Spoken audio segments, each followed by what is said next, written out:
Okay. Hello, and welcome back to EUNIC's Digital Experience and Artificial Intelligence Week. This is day 2, and I am Caroline Busta. And I'm Julian Wadsworth, and we are the co-founders of New Models based in Berlin. New Models is a media platform and community focused on the emergent effects of network technology on politics and society. And we would like to thank EUNIC very much for having us be your moderators this week. We began this conference yesterday with a general look at how accelerated digitization has impacted cultural and educational work.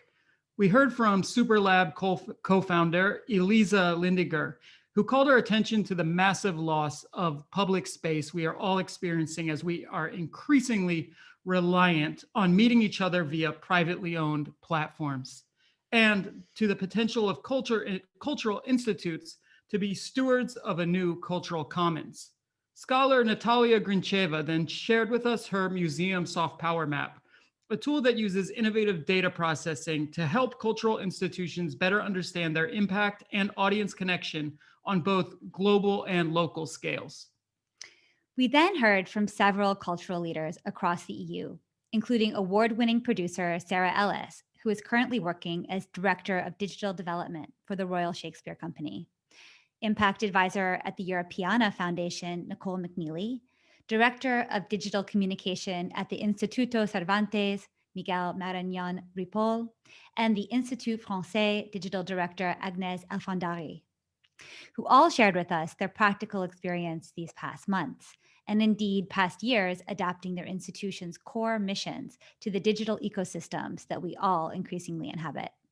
And we were very happy to be joined by European Parliament's Chair of the Culture and Education Committee, Sabine Verheyen, who illuminated how the EU is thinking about the cultural implications of digital infrastructure and indeed artificial intelligence from a regional and international policy perspective.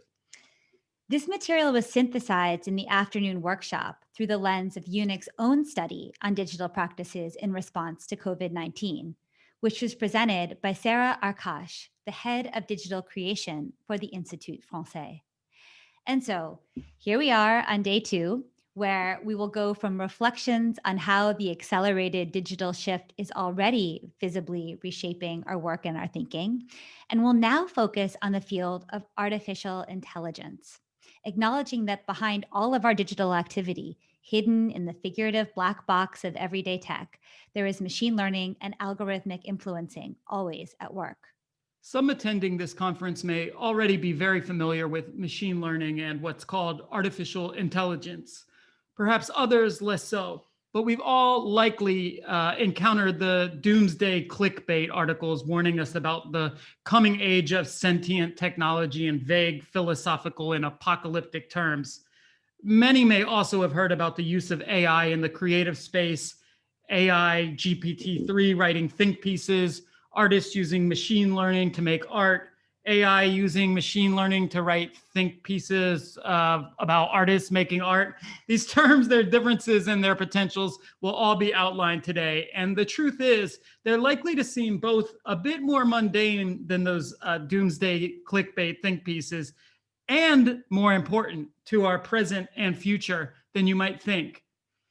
In this session, which will go until about 2 p.m., we will begin with an AI crash course from privacy activist, AI dissenter, and machine learning engineer, Catherine Jarmol. Her talk will then be followed by a panel on the geopolitics of AI technologies, which will consider the potentials, risks, ethical concerns, and global challenges AI presents for good cultural relations, both within and beyond Europe. And then in the evening, or at least evening here in Berlin, the morning for those of you joining from California, we will have a special presentation on The Grid, a pilot project exploring new models of international collaboration. Distinct from the long-standing model of houses of culture being set up internationally, The Grid is understood as a parallel partnership, a shared space of culture. It has been developed by EUNIC as a pilot partnership in cooperation with the European Commission and the European External Action Service. Tune in tonight at 6 p.m. CET, 9 a.m. PSD. Yeah, exactly. And this very same Zoom link. Before we go to Catherine, we want to give you reprise a bit of the tech setup, the tech geography that we're going to be working within for the today and the next 3 days, next 2 days.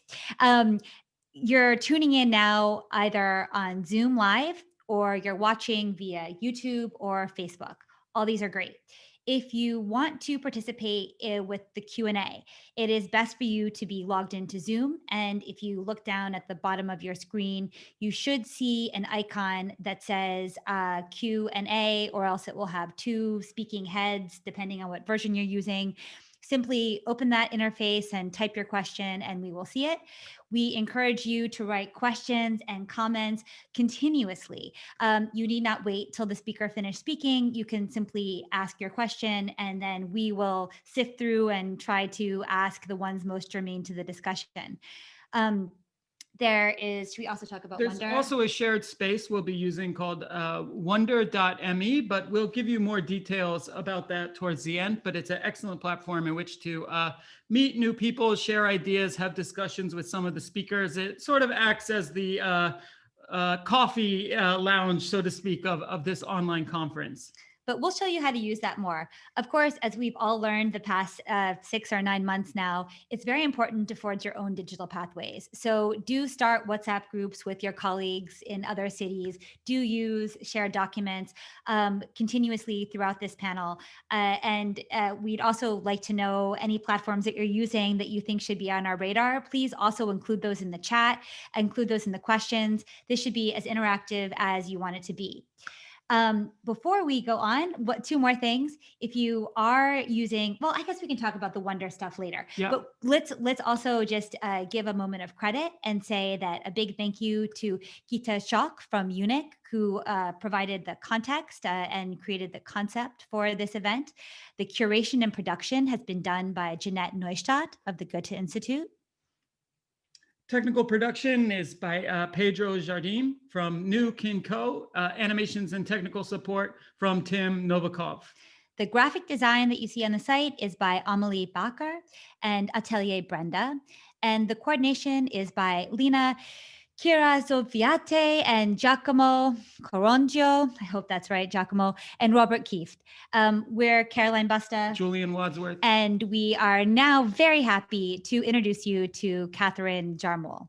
Catherine is the head of product at Cape Privacy, a company enabling collaborative and secure data science and machine learning by leveraging advanced privacy and encryption technology. So without further ado, let's welcome Catherine Jarmul to the digital stage. Good morning, Catherine. Good morning. Hello from across Berlin, I'm assuming. Yes. I'm really excited to be here. And thank you so much for the wonderful introduction and the great spark of conversation. I'll definitely be talking about GPT models. So glad to know that they've been prepped. I will share my screen now. And hopefully, I think everybody can see it. So again, thanks so much for having me here. Thanks to all the organizers, and thanks for you all for taking some of your time today. I know it's a bit Zoom overload lately, but I really appreciate you being here to discuss really important topics. My task today is to give you a whirlwind introduction to AI. I call it AI because that's often what I hear it called. I would prefer the term machine learning, algorithms, statistics, and data. And so we'll get a little bit into those topics. First, I want to kind of show some of what I mean when I talk about the AI that I hear about in the news and what I see today. And what I have here is some headlines over the past few years. For those that don't speak German, the first headline says that people want to worship AI as a new religion. The second headline is that AI is the new electricity. And when I read headlines like this, as somebody that works in machine learning, they definitely bring me pause. And I think they bring me a lot of pause because it is a lot of hype, right? Obviously. And there's a lot of expectation too of machine learning and AI. And I believe there's a lot of people in my field, and myself included, who are afraid that the expectations of what AI can or cannot do are way too high for the reality that we live in today. And it also means that I feel like the presence of AI in our lives is not as easily seen when we think of it as electricity, or when we think of it as a new religion. And so let's talk about how we might actually see quote unquote AI systems in our real world. Well, first and foremost, we have great examples like Alexa and Siri and Google Home and other of these personal or home assistants that are considered AI systems because they have machine learning inside of them. And you might be asking, what's the difference between AI and machine learning? And I would tell you probably not much. The joke in the machine learning community overall is that machine learning, or AI, is what you call machine learning when you need to raise money for your startup. So that's quite a common joke, and I'm sure that the reference is not lost on this audience today, is that AI is kind of a word that implies intelligence, that implies that we have created something that is equivalent to our understanding of the world. And that's just not true. And in fact, what we're building with AI is usually a lot of different machine learning that we plug together with software. So we'll get into that in a minute. Another example potentially of AI is if you've ever used something like Google Translate that uses machine learning in the background, some fairly advanced machine learning in the background. It's gotten a little bit better over the past few years, you might have noticed. And this is a continuous improvement of different types of machine learning models, which we'll talk about in a little bit. And finally, we can see that AI or machine learning systems have kind of found their way into healthcare as well. There's been some great advancements in radiology and the ability to kind of read and reason, see and reason about different medical types of imaging, and to use that to hopefully take some of the load off of humans, and for the easily classifiable things like tumors, for the machine learning model to help or assist in that. So let's start breaking down, how does AI actually work? And the main point of this slide is to point out that AI, as we interface with it today, is still mainly software. So there's still mainly software that is doing much of what we think about in any of these systems. And so here we have the user that is sending and receiving different requests from the cloud, right? Normally this would be Amazon, Google, so on cloud. And there is an AI or machine learning model or many models that is sometimes being given parts of this request in order to fulfill it. So we can think of an example where we might upload an image, and we upload an image to if you use Google Photos or if you use Apple Photos, what's happening in the background, which you may or may not be aware of, is those photos are often being classified, and they're being classified and sorted based on what's in them. So if you go then to your iCloud or to your Google Photo account and you search for cars or cats or people or whatever, you will get an assortment of your photos that the machine learning models have classified as having those things in them. And so that's one which way where you're mainly interacting with software and with essentially cloud architecture, but there's machine learning that's just a little piece of it. And it may be something you're directly interacting with, and it may be something you're kind of indirectly interacting with. And so how do these models get trained? How does it work? You might be familiar, so I apologize if this is a little beginner for some of you, but I want to make sure that we're all on the same page. And so you begin with data collection. sometimes lately for the most advanced models, this is massive, massive amounts of data.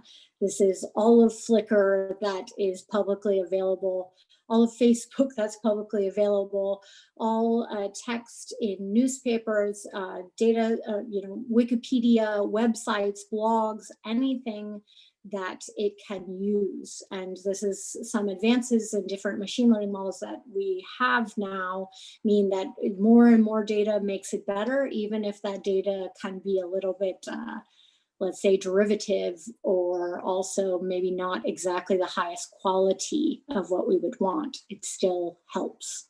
So it's important to know that. Then usually we explore the data, we might analyze it a little bit, we prepare it and we pre-process it, which is basically nice ways of saying we make it look nicer so that the machine learning model can perform better. At that point in time, the data gets transcribed into things called vectors or other numerics.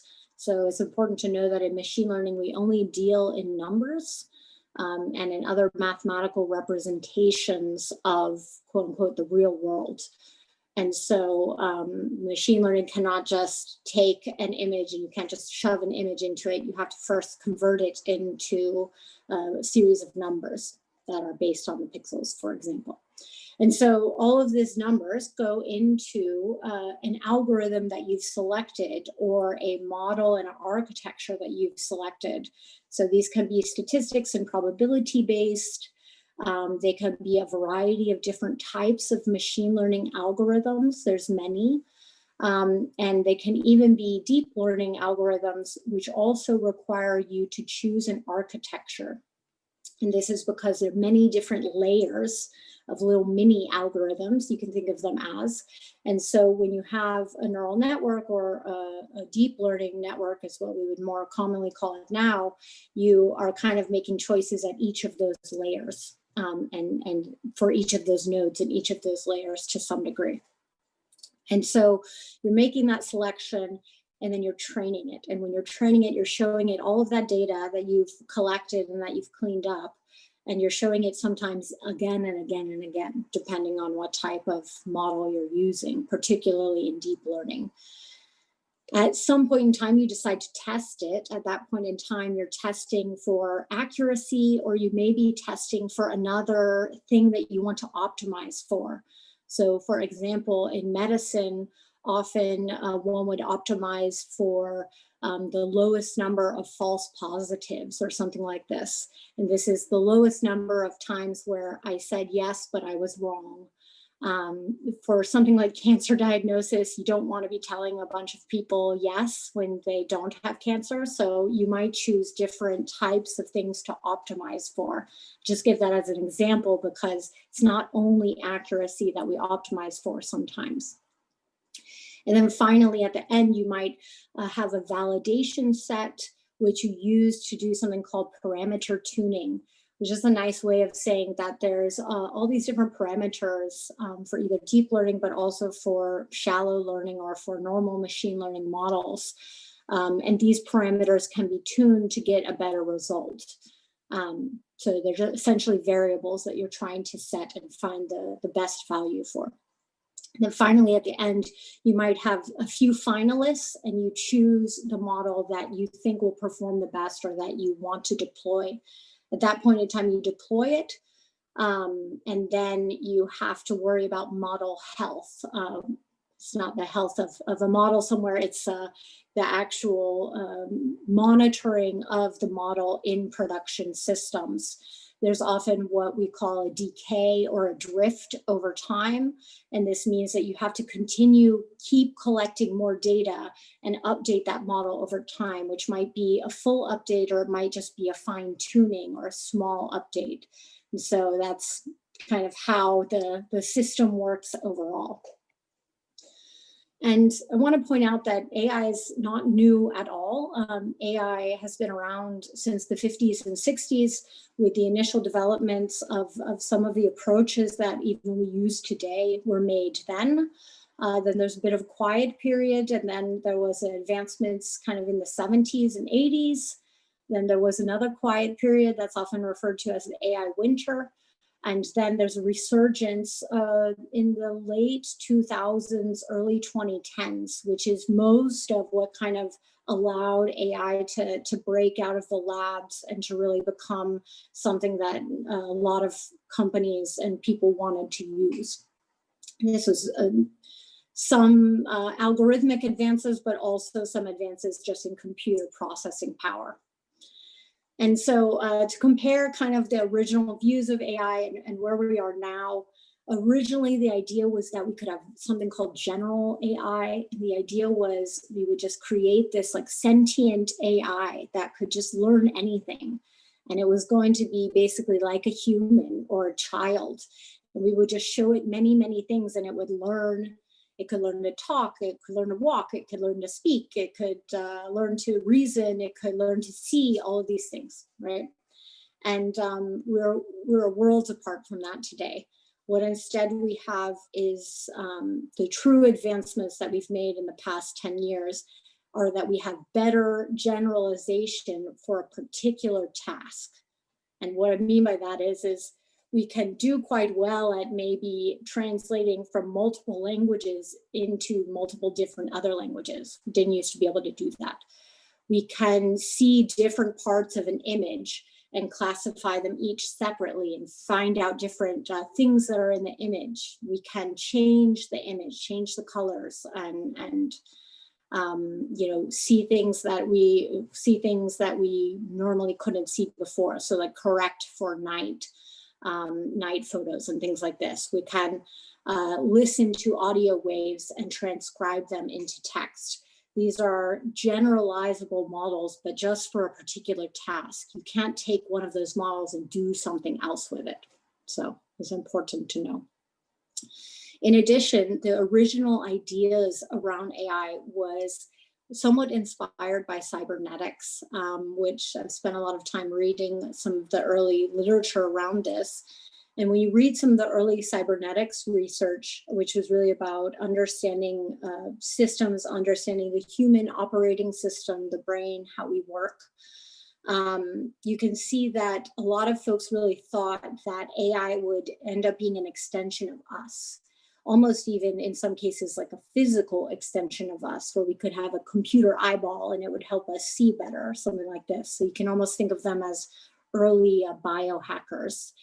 But today, we have more of an approach where we humanize AI, where sometimes we even allow AI to impersonate humans.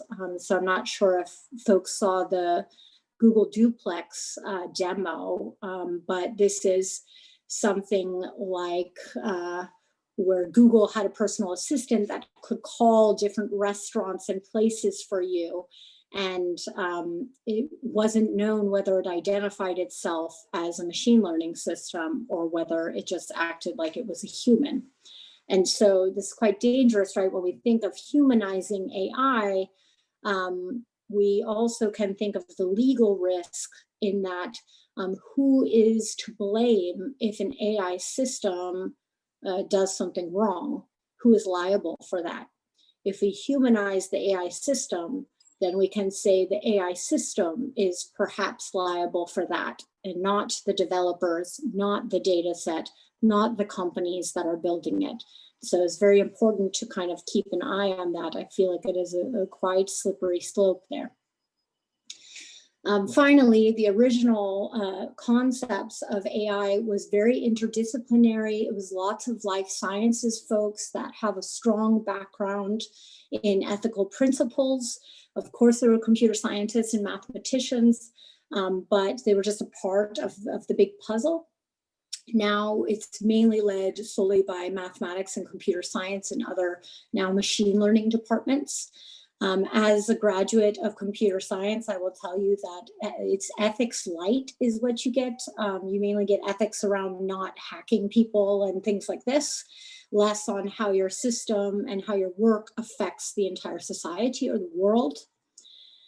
And finally, the original AI was often funded by government funding, government initiatives, or grants for universities.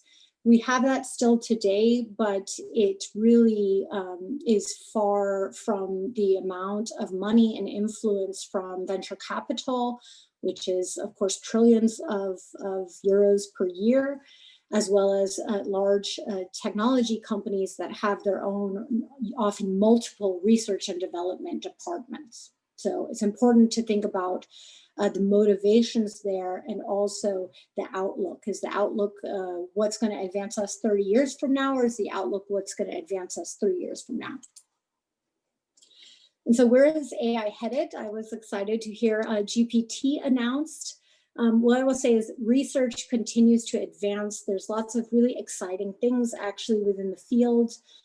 Things that we thought we couldn't solve that we're getting better at solving, and also lots of iterative work, plenty of iterative work that isn't doing much, but adding noise.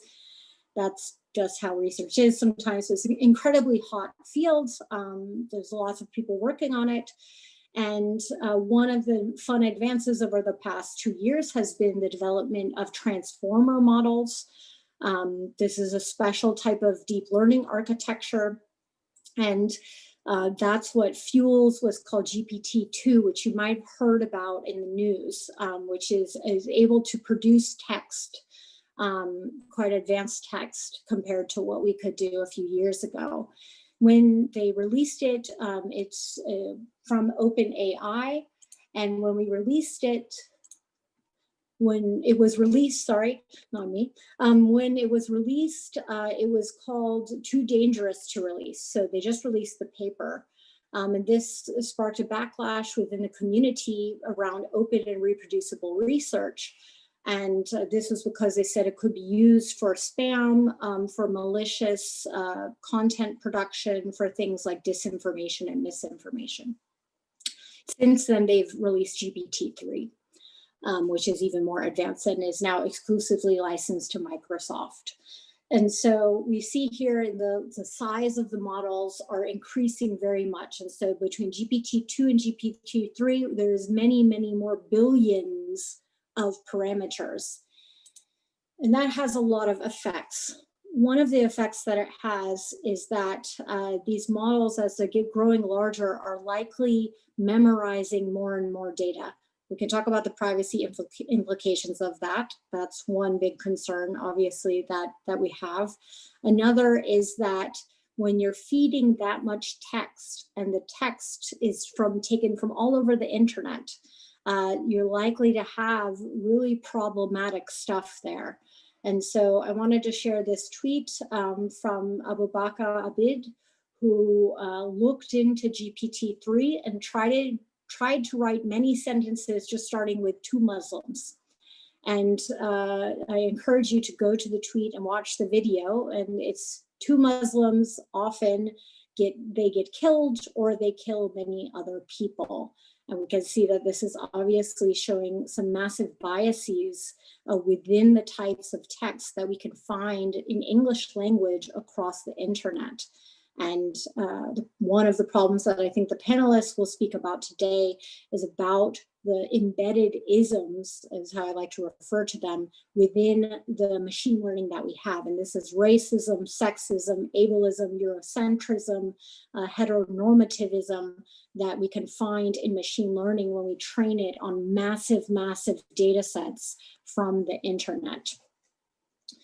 And then secondly, aside from the massive fairness and ethical and social justice concerns that we can have from these models, is we have actual ecological and economical concerns.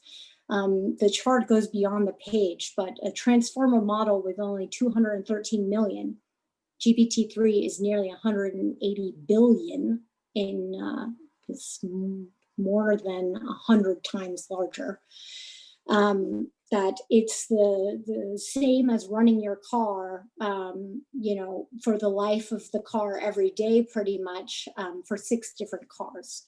That was that one, right? So this would be more than 600 cars. And so there's a massive concern too for the compute footprint, or the amount of compute energy that we're using to train bigger and bigger models. I wouldn't work in this field if I didn't have some hope.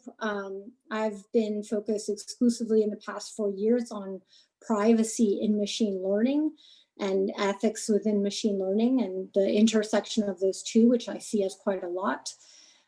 There's been some really cool opportunities and advancements in the work that I've been working on lately.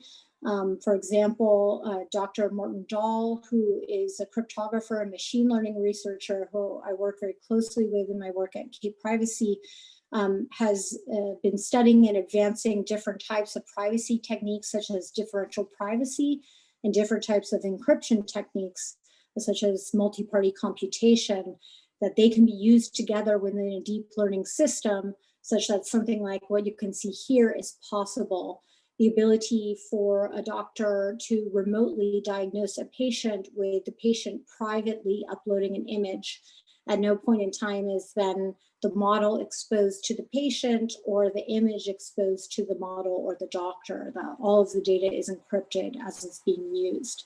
And I definitely see this as a huge potential advancement for the ability for us to provide privacy in these large machine learning systems. There's also, of course, a lot of advancements within the ethical and fairness debate. What I will say is that even if we can technologically cure a model from a particular type of bias, there is no possibility for us to ensure that that will happen for future models. There's almost no possibility for us to do that for the data set overall. And that, of course, any type of technology-based solution does not help society-based solutions. And so one of the things I'm excited to hear about from my fellow panelists is kind of moving away from technocratic solutions to technical problems or to ethical problems that we should see in technical systems. And so I want to thank you. I'm excited to hear the rest of the panelists. If you'd like to reach out later, here's some ways to reach me. Otherwise, I'm very excited to hear your questions at a later time. Great. Thank you so much, Catherine. Pedro, you can bring us back on screen now. Cool. So Catherine, there was so much in this talk. It was a very good basis for how I imagined the rest of the session to play out. As we have just a little bit of time for questions, and I also want to send a reminder to those listening, please do use the Q&A function to submit your questions. We will see them, we will read them, we will relay them to the speakers. Also, the speakers are welcome to type their answers if they arrive after your session. Sometimes there's some asynchronicity there. My one question is maybe to group all the various strands that you pointed out, the basis of AI, some of the ethical problems, some of the opportunities. Do you see the AI conversation as one that is cosmopolitan and global, or one that is bound a bit by the protocol stacks, by the different security stacks? Do you feel like your colleagues are really operating from China, from America, from Europe, from Russia, from the global South? Or do you feel that it's starting to ossify according to these protocol regions? So, I mean, there's been some debate within the AI community overall. Obviously, the AI community is not very diverse. So this is like an important thing. There was a report recently that I think 3% of published papers are from at the primary conferences, which are mainly in North America and Europe, again. That there's only 3% from Black authors, and there was something like 12% from women. And there was also a big issue last year that many researchers got denied entry into Canada, where one of the larger conferences was being held. And this was due to pressure from the Office of Homeland Security in North America, in the US. And so there has been a push, and there has been a strong push from a variety of global South regions to start hosting their own AI and machine learning driven conferences. But what we see is obviously quite a lot of the venture capital focus is based in the United States and in North America. And this continued focus from those areas from a monetary point of view will inevitably affect research. Sure. So one can imagine a great opportunity here for European cultural institutes to provide spaces for some of those discussions to happen in Europe and globally. Um, do you have another question before we move on to the panel, or? I mean, I was wondering if you could maybe just illustrate a bit more the intersection of where copyright and machine learning or AI meet. I mean, essentially, everything we are generating and putting into the online space can become data for machine learning and artificial intelligence. Yet, as you said, GPT-3 is licensed exclusively to Microsoft, even though essentially we all worked on it. Yeah. So I mean, I imagine there's some conversation in ethics in terms of, essentially we should all own AI as a result of all of our data being used to build it. But I wonder if you could maybe just map out the space of this intersection. Yeah, it's a little bit terrifying, to be honest, because when I talk with legal experts about it, I don't feel like there's many that really understand exactly what's happening right now.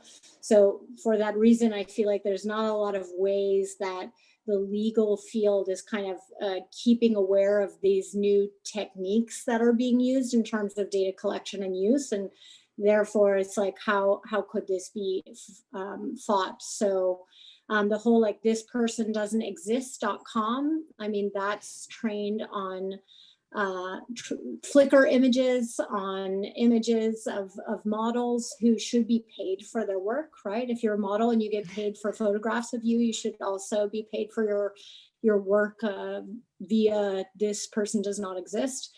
And I think this AI generated art is also a big question mark, right? Like if I train on Mozart and I create new pieces, like of course that's general domain now, but if I train on a newer artist or something like this, am I also undermining their work? And so it's really important to think about. And I think I wouldn't wait for, or I myself, as a member of the machine learning community, I wouldn't wait for the community to police itself in terms of these things. I don't think there's a lot of awareness of this, of the potential harms of this and the potential destruction of each of our individual identities as, our data is less and less owned by us.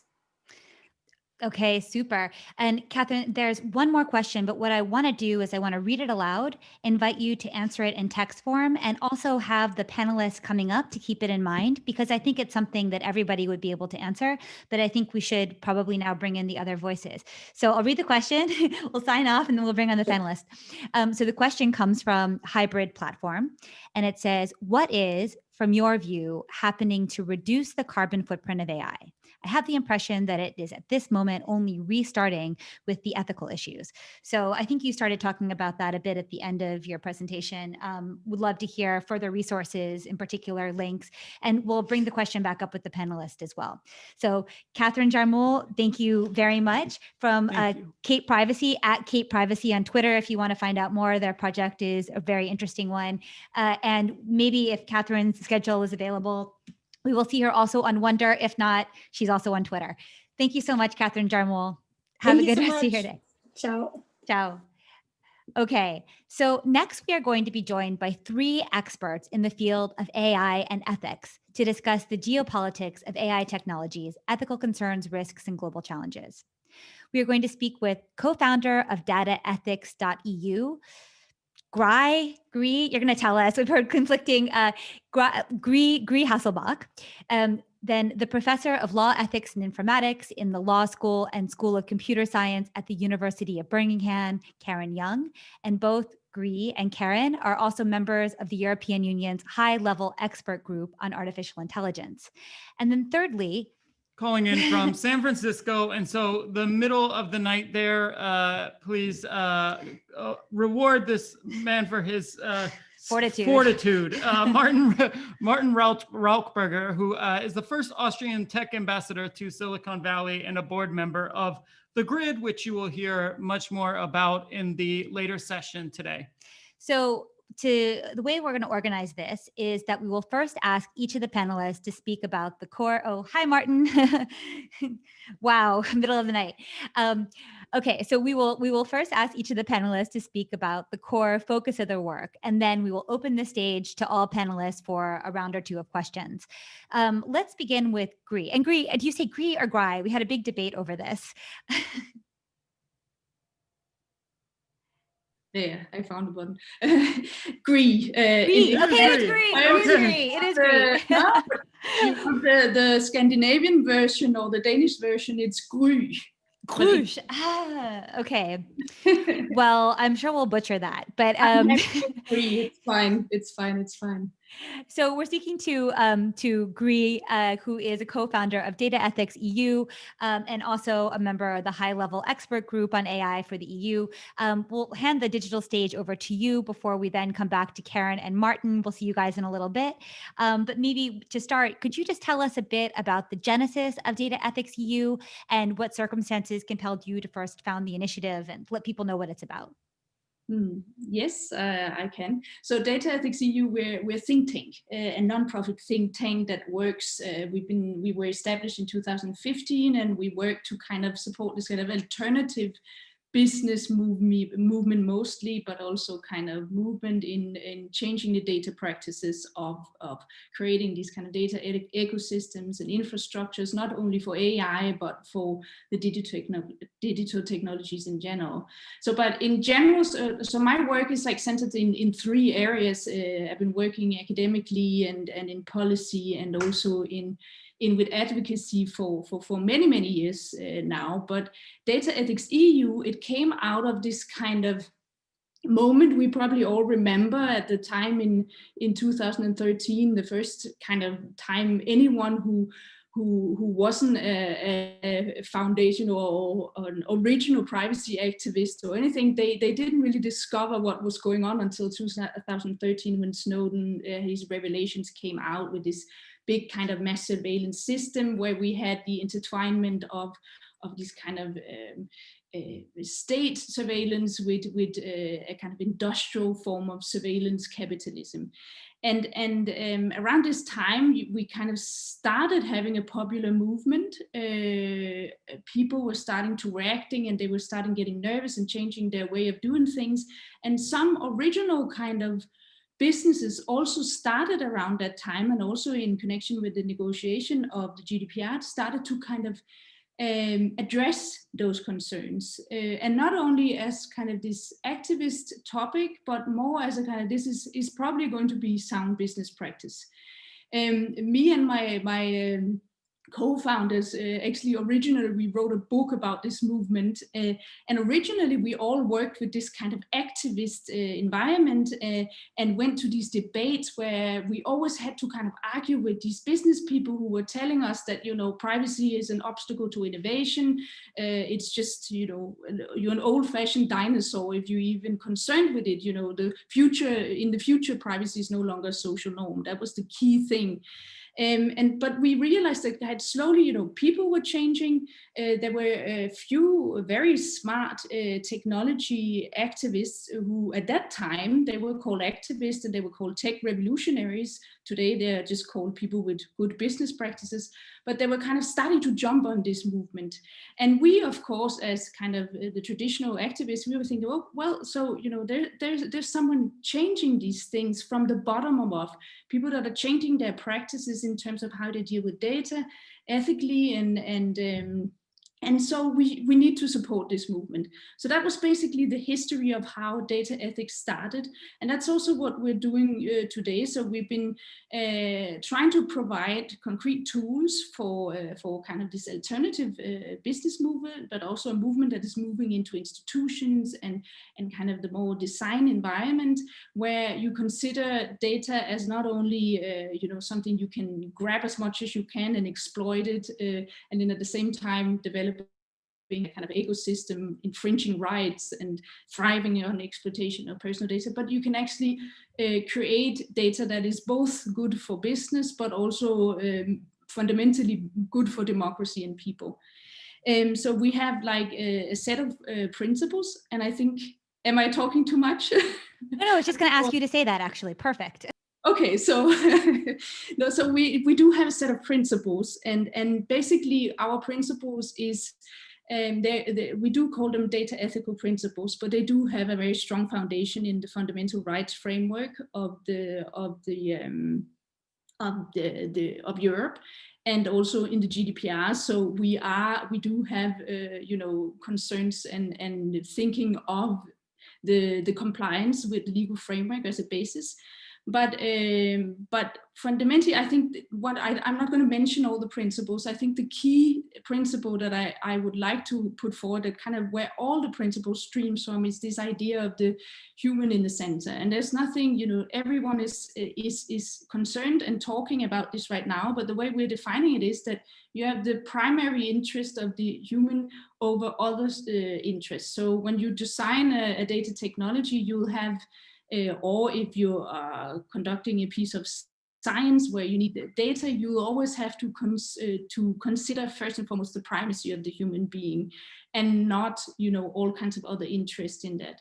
And this is kind of also a fundamental, it's not our principle, it's a fundamental principle of the Bioethics Convention of the Council of Europe and these things.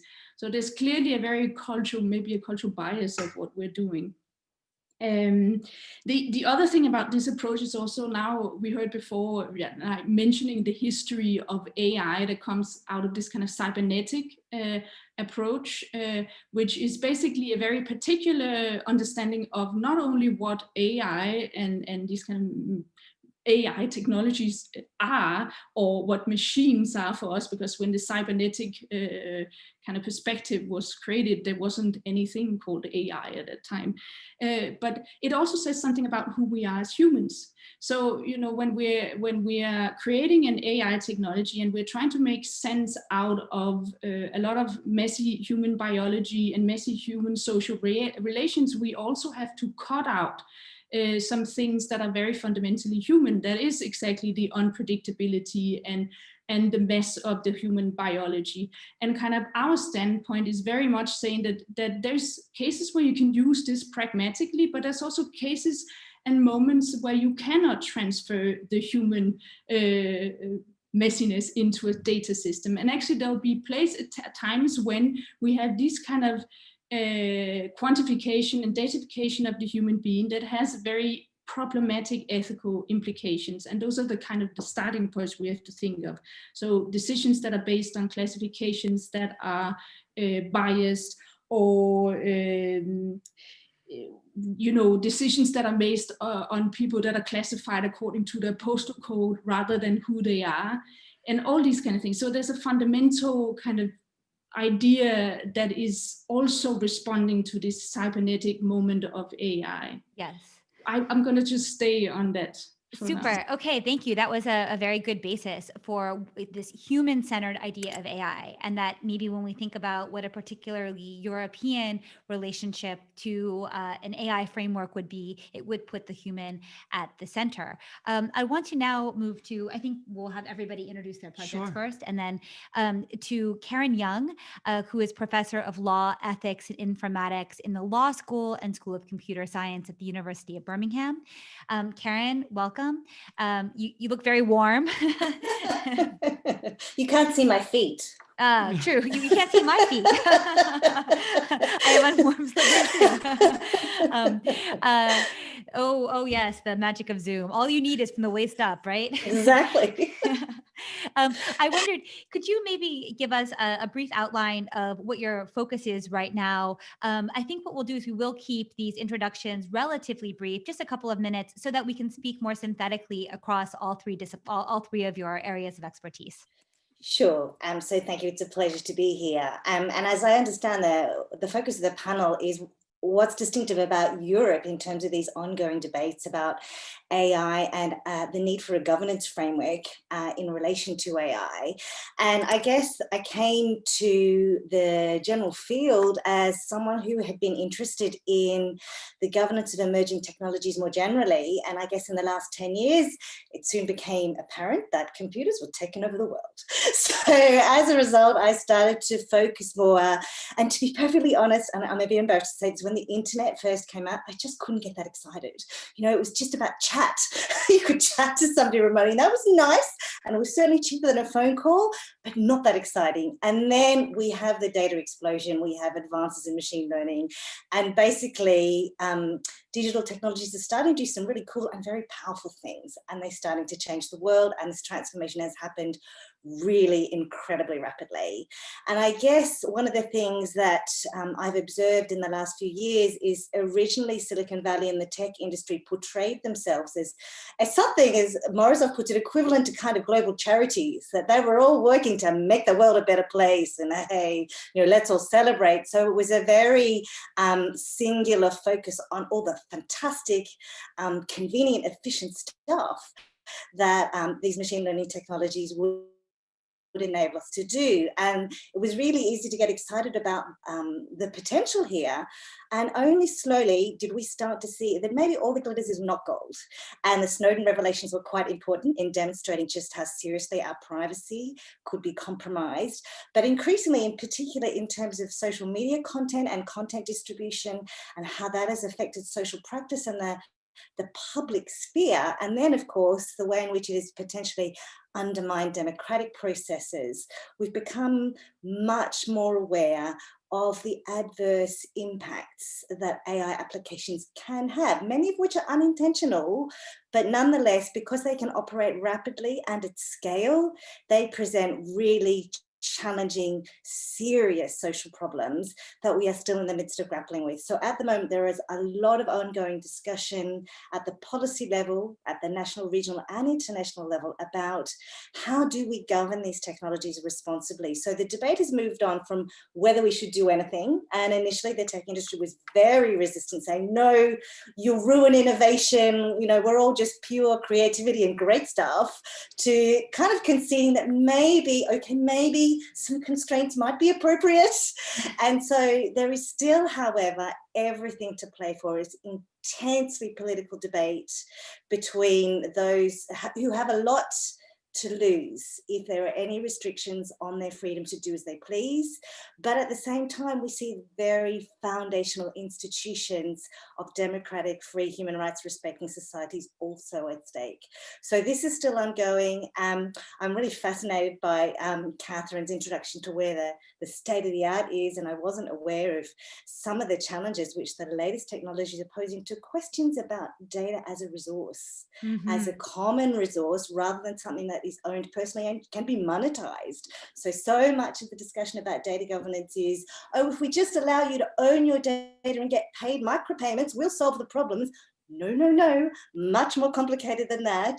But we still haven't really been able to solve the data governance challenge. And it strikes me that these debates will intensify even more as the technologies become more powerful. Thank you. Absolutely. That's a super fascinating question. And also, on the other hand, when we think about the loss of jobs and we think about how people will generate an income, there are some obvious correlations that are deeply complex to sort out. So we'll come back to those questions in the question section. But now a very perfect bridge to Martin Rauchbauer in the middle of the night in San Francisco. Martin is the first ever Austrian tech ambassador to Silicon Valley. And so maybe because of some of the points that Karen just mentioned, a kind of tech diplomacy is ever more urgent. Maybe you could, I should also say, Martin is, as we mentioned earlier, a board member of the Grid. You're going to hear a lot more about the Grid this evening in Berlin, the proper morning in California. But I think first I'd be interested to know from Martin, what is this role of a tech ambassador? How was it conceived? And what do you imagine that role providing for the international community? Well, good morning from usually sunny California, but not at 4 o'clock in the morning where it's still dark here in San Francisco. And good afternoon to you in Europe. Yes, in tech diplomacy is kind of an emerging field, and it's really, as you just mentioned, a reaction to the developments in the tech industry. If you think of the context where I, as a European diplomat, operate here in Silicon Valley. I've been posted here as already now for 4 years.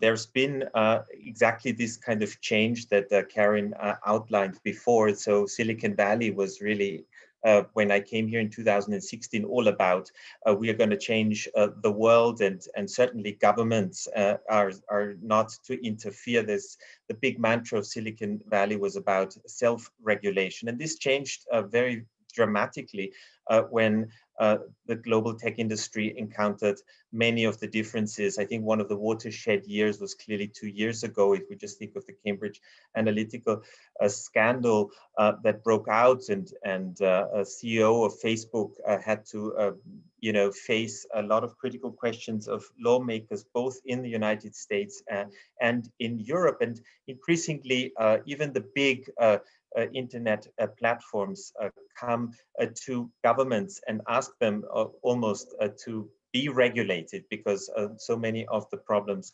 that they are encountering, they have a feeling, or they say at least publicly, that they cannot really regulate themselves. So tech diplomacy is a little bit like traditional diplomacy, talking to companies, to enterprises, and they're not just the big tech companies that we always talk about, but also to smaller companies, to small and medium-sized enterprises, of which Europe, of course, has a lot, to startups, how regulation affects them, how the non-regulation affects them. And we here in Silicon Valley, as European representations, we look, of course, of ways of presenting a European outlook, our European values to our counterparts here in Silicon Valley. And some of the ways in which we engage have to do with artificial intelligence as well. It have to do with data protection. In 2018 was, of course, also the year that the General Data Protection Regulation went into force in Europe, and it had global repercussions. And here in Silicon Valley, which is, of course, a part of California, it led to a very specific Californian privacy legislation that at first became the California Consumer and Privacy Act. It just recently, at the recent election, was upgraded to a very European style of data protection regime. So it matters, those things matter. What happens in Brussels does not only matter within the European Union, but can have global repercussions. And the other way we engage with tech diplomacy here as Europeans is, in fact, arts and culture, and that is the GRID project, of which we're going to talk later tonight. Super. Thank you, Martin. That was very interesting and now great. So we have Gri and Karen also back on stage. I have some questions, or do you want to start with one? You can begin. Okay, so I was going to start with something more general, but actually I think it would be better to do something more specific. This is actually one of your questions, but and I will just say again, oh yes, good. Well, actually, let's start first with one from the audience, and then we will fill in. So we have a question from Stefanos Valianatos. He says, such an extremely interesting debate on threats to democracy and the balance between governing technology and the freedom of R&D of those relevant companies seems to me that is applicable and relevant to the community of states that are very sensitive and responsible in relation to human rights, et cetera. But how can that evolve effectively when, on the other hand, there are technologically advanced states which show less respect to such a threat, and primarily only when they, as states' apparatuses, do not own such companies? Yes, this is very much in line with what we're also interested in asking you. So you have China, or you have, the US to some capacity, with very different kind of ethical barometers than maybe Europe is trying to promote. I think also there's this, I guess, almost like a trope of whoever wins the race of AI supremacy wins the world. Exactly. So is it, there's certain countries, states, I imagine, approaching it almost as if it was a military program. Absolutely. And so we can hear in this, nice formal format of like cultural relations, we can talk about what should happen and keeping the human centered and how important that is ideologically, but we know exactly whoever wins the AI race ends up winning what these rules are going to be. So the story goes. So the story goes. There might be some pushback against that as well, right? So how do you guys each, how do you each negotiate this, this very, very complex spectrum? Who would like to go first? I mean, I've heard this a lot, and I have my own fairly strident views on this particular trope, if you don't mind me calling it a trope, that whoever wins the AI war is going to rule the world. And that's why, so the argument goes, so Europe really needs to push back against regulation because we're just going to lose out. And the Chinese, with no scruples, so the trope goes, they're going to win and we're going to become basically pawns in this whole global show. So don't regulate us. No, that's going to be disaster, right? So that's the trope. Now, my response to this in many ways, I'll give you the simplistic version and then I'll give you the more advanced version. And when I hear this, that we can't possibly regulate here in Europe because China will get ahead and look what they're doing, is to point out something that I point out often to my children, which is just because somebody else does it does not make it right. So that means we have to decide how we want to live, what we are committed to as a European community, and then stick to our guns. And that means, though, policing those norms. It means if some particular application that has been created somewhere else on the basis of data that has been collected in breach of privacy standards that we consider to be fundamental, then we don't allow it to be used here. Now, I totally accept that practical enforcement is difficult, but I see this happening already in the medical sphere. So attempts are being made to take medical models that have been trained on Chinese patient data without respect for privacy to be used here in Europe. And there's a question about, well, if that hasn't been made in accordance with our standards, then we can't actually be seen to be supporting that if we're going to be true to what we believe in. So I actually think that we need to decide how we want to live, what's important to us, and then be serious about living those principles. And if other countries want to live in a different way, that's kind of fine, but we don't have to copy that. And so I think in the military sphere, there definitely needs to be some international agreement on basic thresholds of acceptability. That is a global political question I don't think we can resolve simply by policing our own borders, because that's the nature of warfare. But in other domains, in other social applications, I do think it's really up to us to decide how we want to live collectively and then to commit ourselves to doing that. And a follow-up question to that would just be, okay, so that may make sense for Europe, the US, China, Russia, these global powers, but what then happens to countries that are that have more informal leadership or that have weaker leadership or less stable leadership? You could imagine the Venezuela, you could imagine the Sudan, you could imagine in areas which, of course, given Belt and Road, are very much of interest as pawns in some global proxy power war, or Sure. the Caucasus. So how then do we account or do we nudge? Yes, what then happens to these countries? Well, I mean, that's A bigger question. A very, very hard problem. I'll be honest, I don't see that the challenges are idiosyncratic in relation to AI. So we've always had this problem in global politics. The trouble is we have much more porous open borders now. Well, leaving aside COVID. And so that those political challenges and equity challenges intensify, but I don't see them as necessarily AI specific. So it's a more general problem of global politics that we have. And I definitely don't have answers to that, I'm afraid. Would Martin or Agree, would you like to weigh in on this question in your respective capacities? And also this question, I want to add one vector to it, maybe.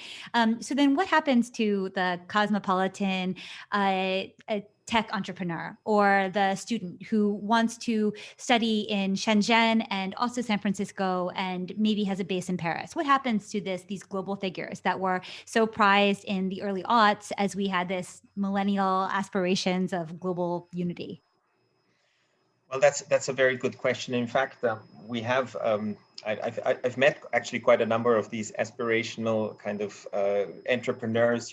Come with a great idea, an AI-based idea, maybe to Silicon Valley, and want to in some way scale it up and turn it into a global success story. And it's interesting that increasing these geopolitical considerations and also these considerations about human rights and ethics come into play.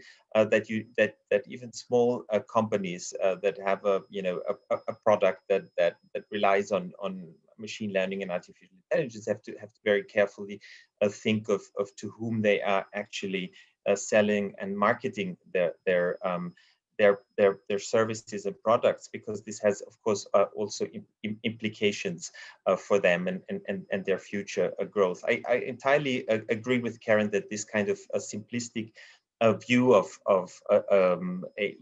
this global race. I mean, some people go even further and say we're actually in the middle of a new Cold War between the United States and China, based on technology, and there's some signs of this competition when you think of the debate of for example, the global infrastructure of 5G technologies, and countries that are kind of drawn into one sphere or the other. But of course, from a European point of view, this is not something that we would like to support, this kind of two universes that are increasingly separating. And also I would like to add, from the perspective of a global South, I mean, this access to technologies are increasingly important, and could mean on the positive side that AI, of course, is a technology that can be used also for good, and can maybe help many of these countries achieve our common sustainable development goals, and can be used in the fight against climate change and hunger and all sorts of kind of problems that we share as a globe. But on the other hand, of course, we have to look at these new technologies as also a source of exploitation, particularly in the global South, and also the digital gap. That there is just a lack of talent, or talent gets drawn to these global ecosystems, and that is particularly tough for many countries in the global South that are, of course, also being targeted in this global competition. So from a European perspective, I think, as Karen said, we need to insist on our values and principles, and also, as quite frankly, also on human rights, which are universally agreed legal standards. And there's, for example, a group of countries that particularly look at human rights in the online sphere, the Freedom Online Coalition, where my country, Austria, and most European Union countries are member, and we look here for global partners to enforce global human rights standards around the world. Yeah, absolutely. And maybe this is a good pivot to bring Gry into this question as well. And maybe I'll add, I think we need more than ever a data ethics principles manifesto, right? That we all, or a contract that we globally sign. But we speak about human-centered technology, but it does seem that in order for humanity to survive, we need to have like ecology-centered technology that sees humans as part of a larger ecosystem, right? And so how do we take stock of you mentioned at the end of your description, also this, and this is something that Catherine was also speaking about, the environmental impact, and how responsible AI is also one that is deeply aware of the energy costs, the ecological impact, the externalities. So we can speak about human-centered AI, but what about also like ecology-centered AI?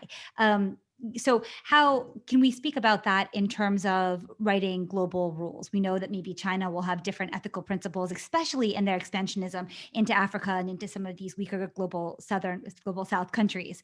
What are your thoughts on that? There was a lot of questions. No, first of all, I just want to say that I totally agree with Martin and Karen that the whole idea about this kind of competing space of three forces that are somehow one gonna win over the other, and also in general this kind of simplistic understanding of what technological change actually is, because it's not that simple. It's actually a very complex process, and the last thing is this thing that it's a complex process, and it's one that we've done before. I mean, this is not a new thing. It's not the first time that we had to negotiate different standards, different systems, different technological cultures and styles.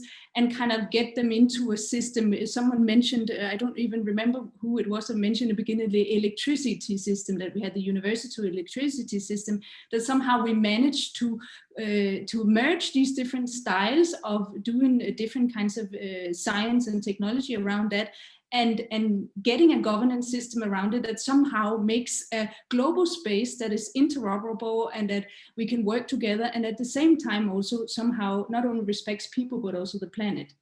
And so for me, I mean, the biggest thing we can do is to think of this as a very simple problem we have to solve. So you know, changing things is like you know, a range of areas we have to look at. We have to look at the practices of the people who build the technologies. We have to think of the standards for the engineers. We have to look at the legal frameworks. We have to look at the education of the people and the ones that are adopting these systems. And then for somehow we have to create a system that is ecological. I think ecological is a really good term in this sense. So I mean, the last thing I would propose was another manifesto. I mean, that's something that came out of not another cyber activist manifesto, but I think that we have to have some kind of shared agreement about what kind of society we want to live in, and that is an agreement that you don't. You know, you get it at different levels. So again, you get it in terms of legal frameworks, you get it in terms of agreements on engineering standards, you get it in terms of shared cultures around how you build a technology. You know, the big data mindset, it didn't come out of anything, it came out of a system, a particular way of building technologies. So that's what we have to build from the bottom and up now, and not just present a manifesto. So.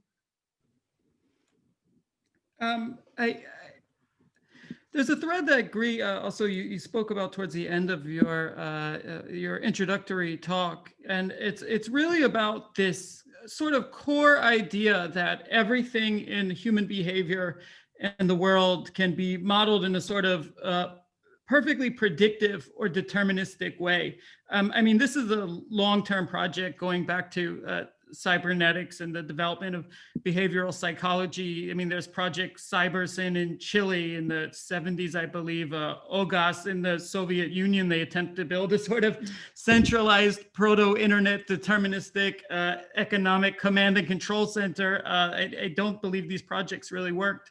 But you know, and you mentioned this sort of I mean, the vast complexity, the variables, the chaos that's built into human behavior, the sheer complexity. And I wonder if you think on this very core, it's almost a philosophical level, you know, if perhaps a part of ethics in this space is actually pushing back that against that framework or that belief that every system can be modeled, and I wonder if there is a way actually to articulate that, or how, yeah, if you feel like this sort of just belief that deterministic or predictive systems can be made for everything, yeah, does that figure into ethics, and can that be articulated and pushed back against?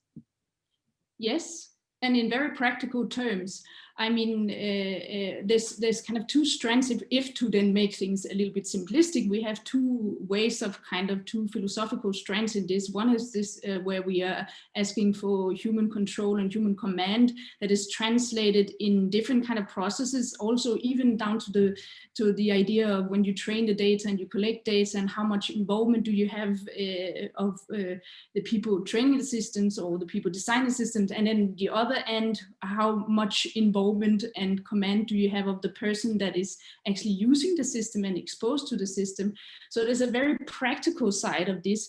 And on the other hand, you have this kind of idea of, as I said before, you know, transforming everything into data processes, and also in the sense having this independent kind of improvement of the human software that somehow will get us out of all of our problems, and then guiding innovation in this way. So I mean, it's not, when we talk about it in philosophical terms, it's very basically going back to understanding who we are as people and what role technologies plays in our life. But in very practical terms, it also means something about what we think on how we think we should build these technologies. And so I think it's not that philosophical, it's actually very, very practical. It's very, very practical, pushing back on this over-datification of everything, this thinking that there's a technical fix to everything in big crises where we think that we can get rid of a disease, an unpredictable disease that moves over the planet by installing one app or whatever. I mean, that's where we have to push back. We have to push back, so we have to regain our understanding of technology as a tool for us that helps us, a tool for democracy, for example. So, for example, power is a very kind of particular thing, and it's expressed in our institutions, but also in the technologies we build. And so when we build a technology, we're also building kind of tools of power that we give to institutions or that we give away from ourselves as humans. No, yes, so yes. it's also about who we are as people.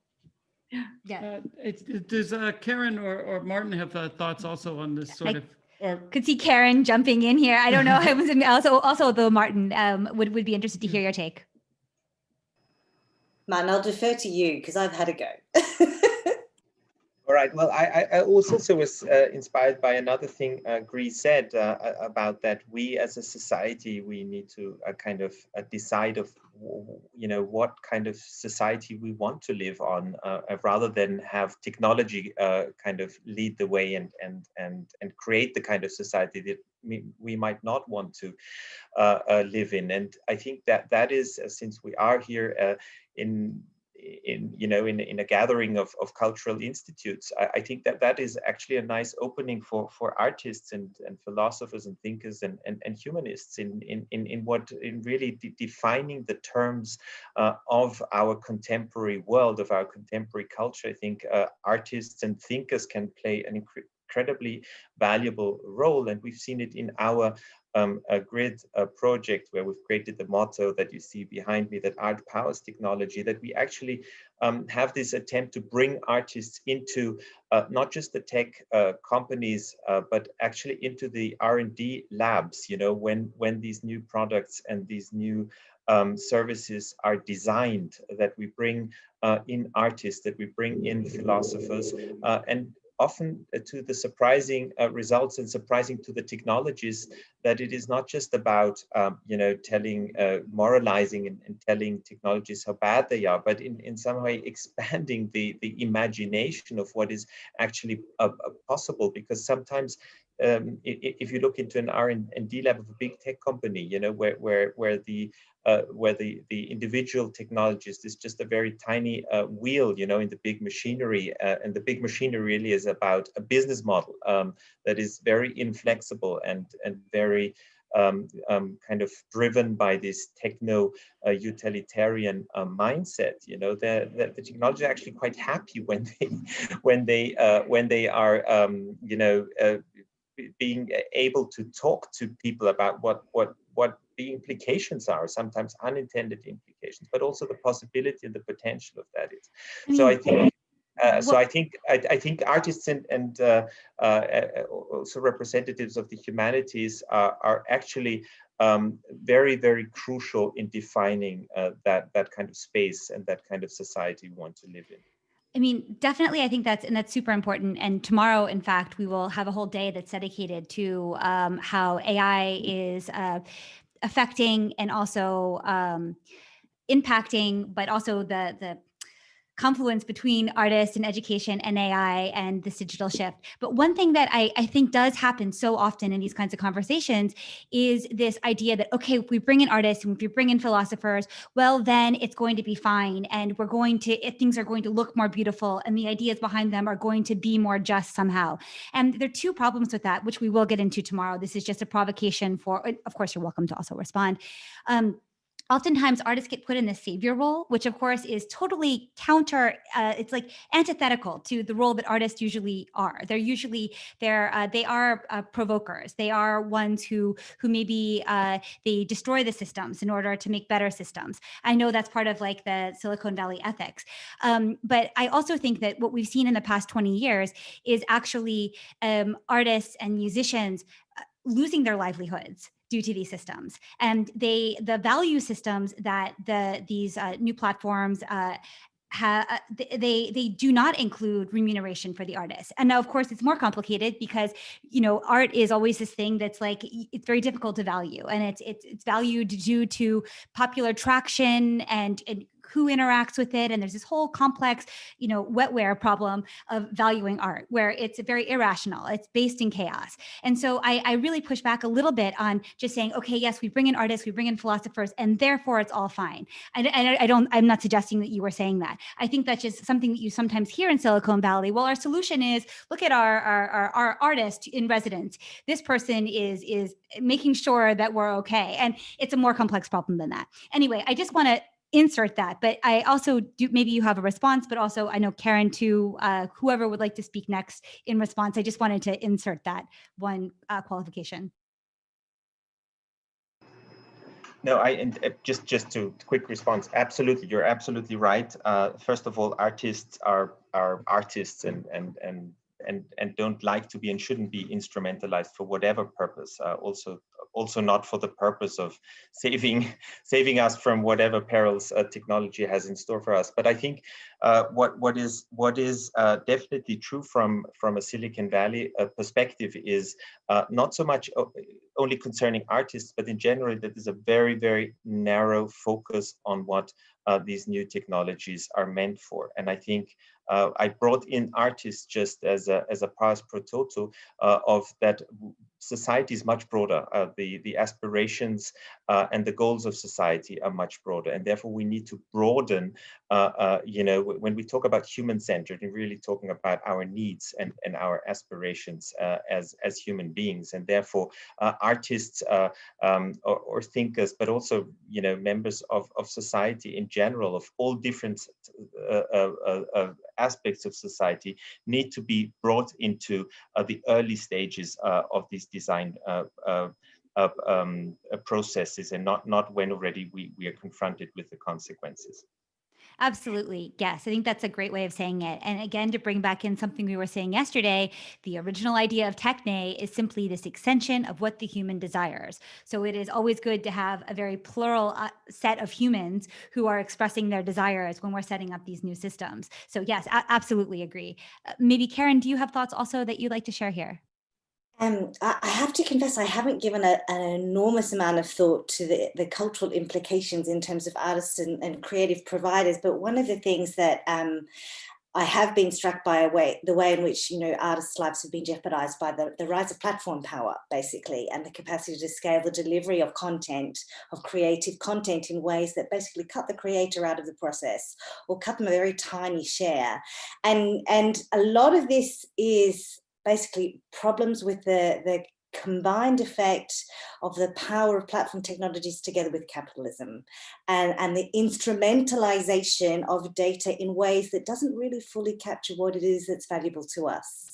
So the result is that artists are getting cut out in ways that we wouldn't have tolerated when the technological capacity to scale and spread in the way that we have on platforms wasn't simply available. And I think there is a real challenge in terms of thinking about, again, and it comes back to these thorny questions about data governance, about, you know, if you see it from a purely economic, from an economic perspective, the unique qualities of data is it's copyable at almost no cost instantaneously. Mm-hmm. And that means that we see content spreading instantly around the world, and the value is not necessarily captured by the creator.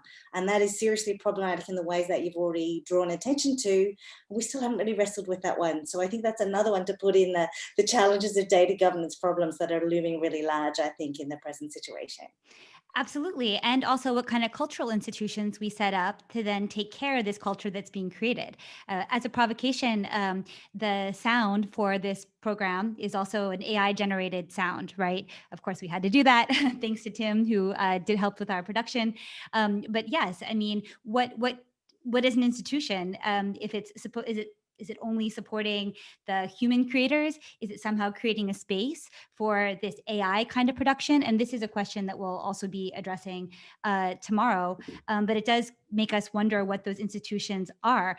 We have another question that comes in here through one other channel. And again, I will say for anyone listening, the Q&A, I always just want to point back to the Q&A interface within Zoom is the best way to submit a question.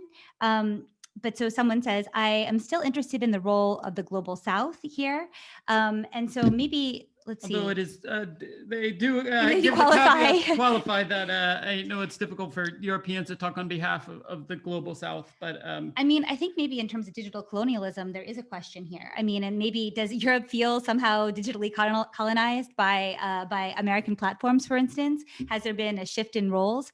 One might think of how talking about human-centeredness and bringing in the question of migrancy ends up being a wedge against the digital colonization from Silicon Valley or big tech in general. I know it's not only located in Silicon Valley, but maybe there are some thoughts on digital colonialism and I hope that was the implication of this question. Yeah, and outwardly a colonialism of computational thinking, I think, yeah, in general. Exactly. So what are these new forms of colonization that are happening? Maybe in unexpected ways, the US colonizing Europe and the rest of the world, but also the data sets being trained, of course. I mean, what is the thing? Siri is trained on the Enron scandal emails from the early 2000s, right? Which is pretty incredible. But maybe you have some thoughts on that. Maybe this is a Greek question first, but also whoever wants to jump in.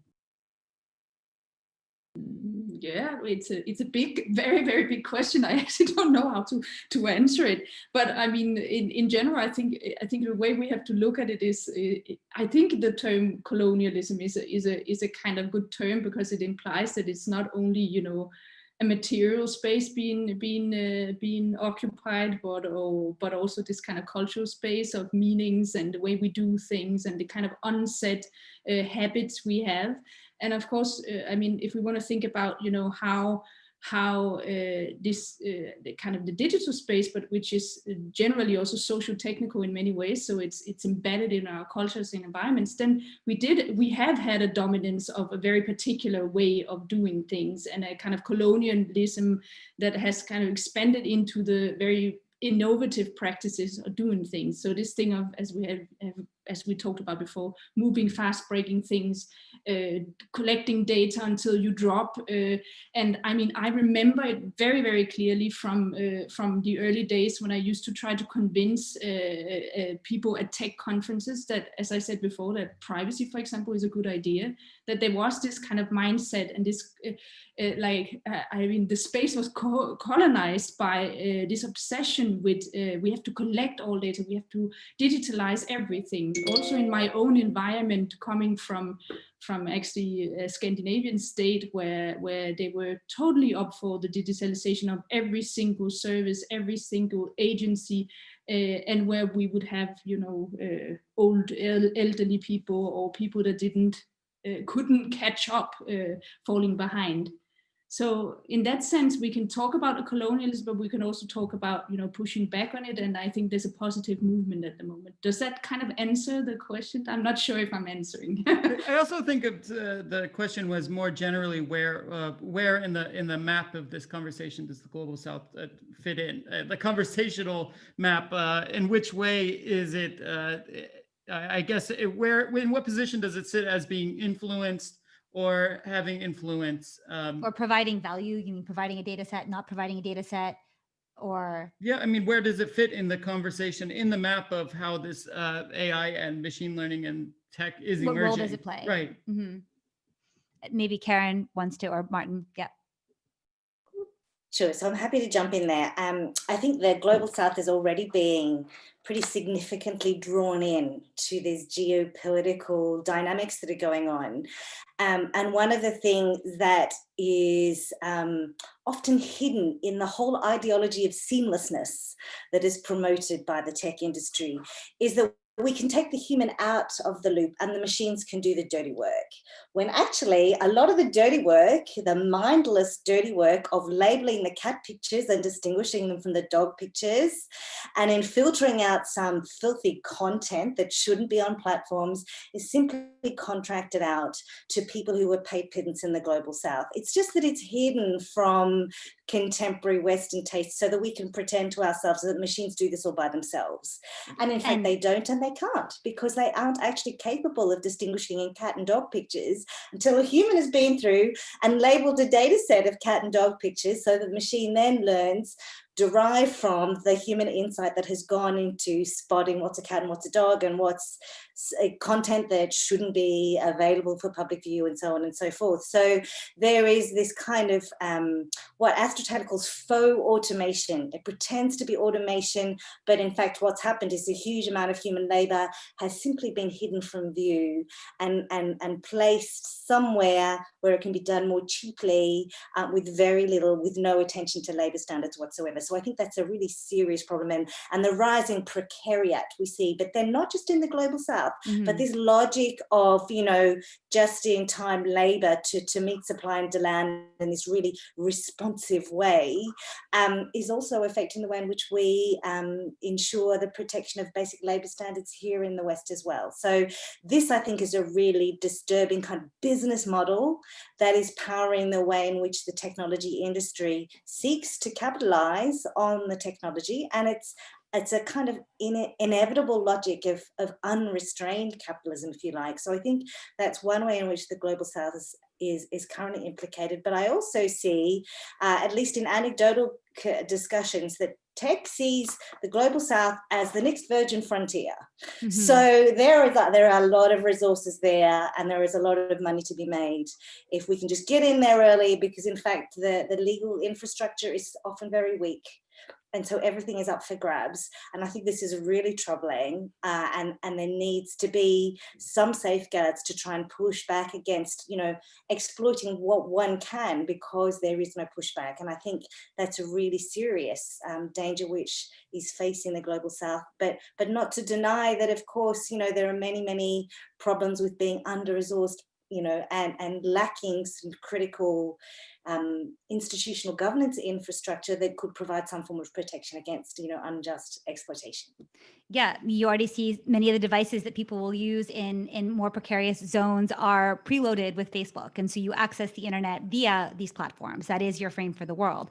Also adding to this conversation, although I'm interested now to hear Martin's response, are some of the other externalities of global supply of AI, both the end devices when they are no longer useful, and also, of course, the mining of the core minerals. A lot of that is also happening in these zones. But Martin, perhaps you have further thoughts on this and how diplomacy can be extended to areas outside of the EU and US.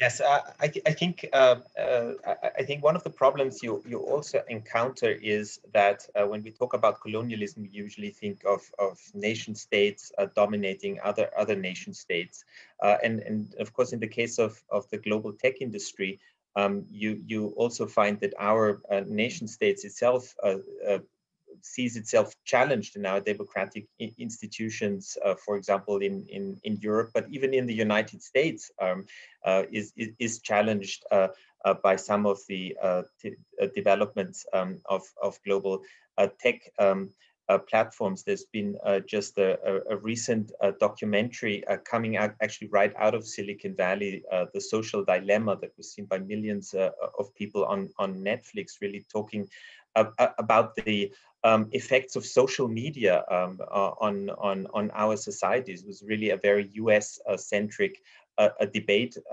and I think what some of the challenges when we talk about governance of technology is the question of how do you then include the the aspirations of the entire world, the entire globe? Are the existing global governance structures like the United Nations, are they equipped to these global governance questions, when we already as European countries, as the European Union, sometimes find it so hard to find the right responses to regulating and shaping these new technologies. There's been a number of initiatives coming from the United Nations to include, to be more inclusive, to include the Global South in these debates by the United Nations Secretary General. There are a lot of efforts going on in Geneva from the ITU. But the question really is, how do we, in reality, reconcile this aspect of globalization and the global tech industry that transcends national borders, sometimes undermines our traditional democratic institutions, with also this additional question of this global imbalance that we see. Yes, absolutely. I mean, on the flip side, one can also imagine how necessary this cooperation will be to any kind of climate preparedness. And I know somewhat problematically, the WEF has already talked about the Great Reset, and that was trending yesterday on Twitter. There's a lot of miscommunication as to what that is. At the same time, we see this kind of global class separation of, the World Bank is saying that it solved poverty or nearly solved poverty, whatever that exactly is supposed to mean. But you meanwhile have this gig economy class that sees no way of getting out of this very pernicious economic cycle. Then you see maybe a managerial class who's coding, and then you see tech overlords, the Elon Musks, and the separation between these classes is very, very big. And it's not a problem that you could imagine any one nation solving, given that these companies are, I don't know, they're tax sheltered in different European zones or islands. And it seems like a very, very messy regulation space. I wonder if maybe actually speaking about encryption would make sense as a last question.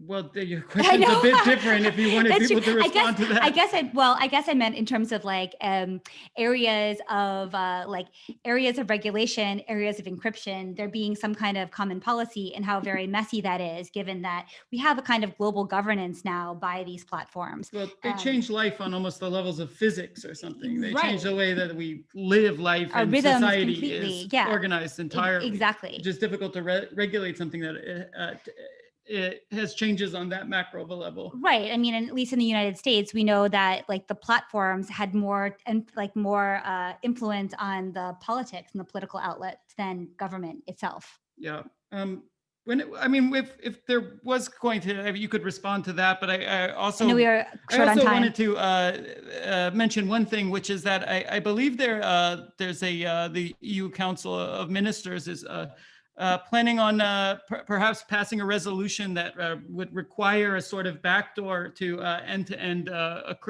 encryption for messaging apps and things like that.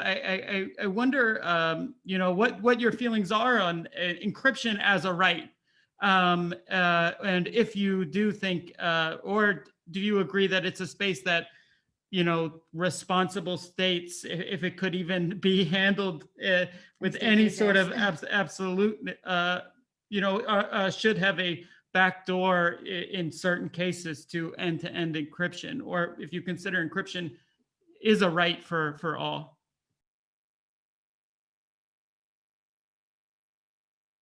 I don't know that any of us want to jump in there. So just let me clarify. I don't believe, at least my understanding of the encryption debate in Europe, which is, as you say, really hot right now, I haven't actually heard a proposal to build backdoors. I've heard people talking about it, but I haven't actually seen a proposal within the Council of Ministers. And in fact, my understanding is that the European Union is most anxious to avoid hostility with the tech industry. So is trying to build a kind of consensus way forward in cooperation with what will hopefully be a responsible approach by industry. So I just want to clarify that I'm not aware of an actual backdoor proposal being on the table in Europe at the moment. secondly, I think this, the encryption problem, as you put it, is actually in many ways a really nice illustration of the challenge to govern technology responsibly. So the whole, if I put it in very simple terms, the debate about the appropriate balance between privacy and security on the one hand, and transparency, accountability on the rule of law, we have had that since we have had civilization. And we have long accepted that democratic communities require both. We need some degree of privacy, but not absolute privacy, because that fosters organized crime and child pornography and all those other things that are against the law. And so we accept that law enforcement agencies should have a legitimate right to investigate where there is adequate basis for suspicion, where we think there are serious breaches of the law occurring. The principle is straightforward. The application in an encrypted world is a thorny, thorny one. And that's the challenge, the interaction between the technological capacity, which is run ahead of our democratic norms, and the foundational need for a context-specific balance between those vital principles in our democratic institutions, and how we bring the tech industry on board to do that responsibly and lawfully. That is the challenge. Well said. Thank you, Karen. I think there's one last question that maybe we could ask, and maybe this is a question for Martin, although Gry, also if you had something that you wanted to say in here, there's also some space for you to say it. Simply, what role could European culture institutions play in providing a space of thinking through this, some kind of haven for thinking through this? What role simply do you see them playing in this discussion going forward? So I think that European cultural institutions, you know, have a huge role to play potentially. And I think if we look how European cultural institutions have evolved over the last years, you know, from I mean, 20 years ago, showcasing national cultures in foreign lands to a much more collaborative approach in bringing people together, you know, and finding common grounds. If you apply that kind of principle to technology, I think you know, particularly at a time where we're living in a global pandemic that has seen also national borders come up again, and you know, separating not just artists but people from each other. I think cultural institutes, with our networks that we have across the globe, I think we can you know, on the one hand, use technology to bringing people back together, and that on the one hand. On the other hand, opening these discussions, you know, where we bring, as we say, all stakeholders, all relevant people together. And if I think of our project, The Grid, which is really has as its mission and as its core to bring these, as we say, silos, often siloed debates of art and technology together, and then even include, you know, the space of policy making and regulation into the picture as well. It's not easy, but on the other hand, I think that cultural institutes are often trusted partners from all sides. So that's a very positive experience we have made, and it certainly is a very invigorating experience, you know, to enter also a new territory and meet, in a sense, a demand for dialogue and a demand for collaboration that is already on the ground.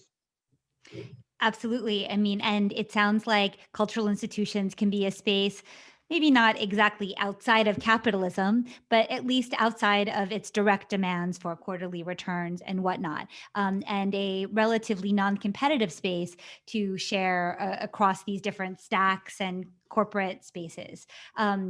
Yes, they can be a kind of civic space. Does Gry want to leave us with any? That's right. Yeah. Yes. So we're about to close out this panel. And in a second, we're going to invite everybody to join us on wander.me, which is like our informal space. But maybe, Gry, do you have any closing remarks on maybe is there even one or two things that we can take away today to keep in mind as we're building communities online? I think we can be a little. I would like to lead with a little bit of optimism and positive, like a positive statement. And so, I mean, as I said before, we've done this before, and there's always been like competing interests in technological change. And somehow we always managed, even though we don't have perfect.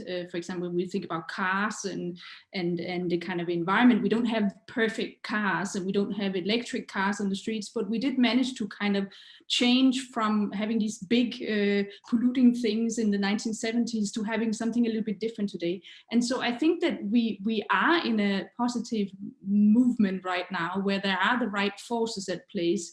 And so if we kind of support these kind of forces in creating this human-centric approach to technologies and shaping and framing the practices that are shaping these technical environments that we're building, then we will also achieve what we usually do in other areas. But still with the risk that there'll always be things that are not perfect. So. Fair enough. Thank you, Gry Hasselbach. Thank you, Martin Rachbauer. And thank you, Karen Young. Thank you. This has been an incredibly informative panel. And also thank you to Catherine Jarmul for your keynote, helping us all understand what the basis of machine learning, otherwise known maybe spuriously as artificial intelligence, is. So we'll say goodbye to you now. We invite everybody to the panelists now. You can hear from Martin again this evening in Berlin at 6 p.m. Or Martin, go get some sleep, please, or 9 a.m. in California. But right now, I think we'd also like to invite everyone to join us on the platform wonder.me. Where can they find the link? Yeah, I think Pedro, maybe you can, Pedro Yardim, who is working behind the scenes here, maybe he can put it into the thread. You will also have received the link. Yes, there you go. If you're on Zoom, you can find it in the chat. You will have also received it if you registered in your EUNIC email. And maybe right now we should show a quick video of how it works, just so people exactly. understand, because it's a bit a little different than Zoom. It's still a video conferencing conversation platform, but it has a sort of spatial element. So when you join wonder.me, it's a very quick sign up process. You'll see interface. A screen here, and you are represented by a small circle that you click and drag into the boxes that represent rooms. There's us late last night. And once when you're in proximity to other users represented by circles, it will group you all together in a video chat similar to Zoom.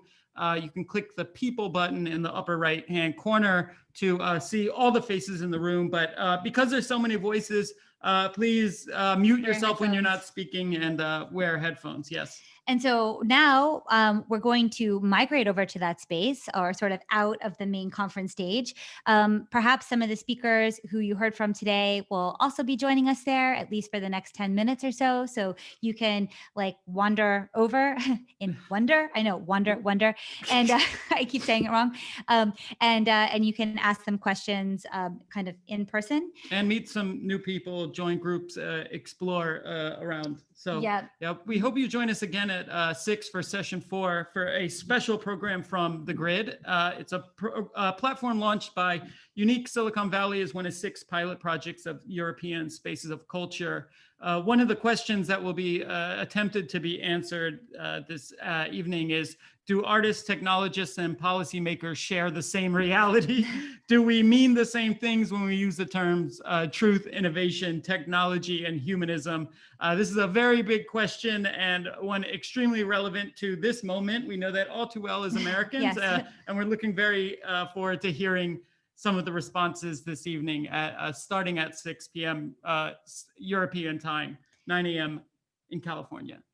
And then tomorrow at 12 noon Central European time, we will have another session which will address education and art in and AI. So how do we think about creative productions in these spaces that can now generate creative content, although I guess that question is also to be explored.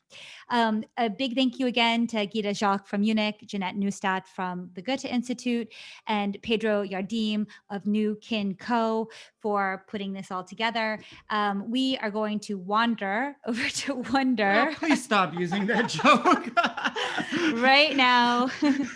And we will see you tonight again, and we'll see you in Wonder right now. So thank you very much. Thank you to all the speakers today. Yes. Really rich conversation. Thank Totally. you. See you in Wonder. Wonder. Okay, link is in the chat. Bye.